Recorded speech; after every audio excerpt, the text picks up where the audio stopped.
నేలలో రకరకాల సమస్యలు ఉంటాయి. అంటే ఇప్పుడు నేల సరిగ్గా ఉందా లేదా, సారవంతమైనది లేదా అని చెప్పడానికి కొన్ని రకాల సమస్యలు మనకి ముందున్న సవాళ్ళు అన్నమాట.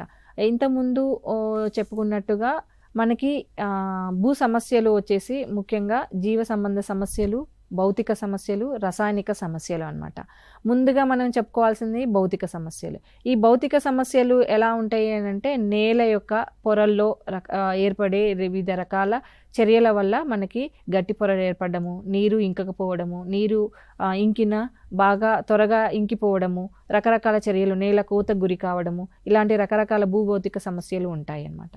అలాగే తర్వాత రసాయనిక చర్యలు. రసాయనిక చర్యల్లో భాగంగా ఆమ్ల నేలలు, క్షార నేలలు, సున్నపు నేలలు ఇలాంటివి రసాయనిక సమస్యలు ఉన్నాయన్నమాట. అలాగే జీవ సంబంధమైన చర్యలు చూసుకుంటే జీవ సమస్యలకు వస్తే మనకి సేంద్రియ పదార్థం తక్కువ ఉన్న నేలలన్నీ కూడా మనకి జీవ సంబంధమైన సమస్యలు ఏర్పడతాయి. ఎందుకంటే మనకి సేంద్రియ పదార్థం లేనప్పుడు సూక్ష్మజీవుల సముదాయం లేకపోవడం వల్ల మనకి రకరకాల రసాయనిక చర్యలు జరగడానికే మన పోషకాలు పట్టి ఉంచే శక్తి తగ్గిపోవడము, గాలి, నీరు చొచ్చుకునే శక్తి చాలా మేర తగ్గిపోవడం వల్ల కూడా మనకి సమస్యలు ఏర్పడుతూ ఉంటాయి అన్నమాట.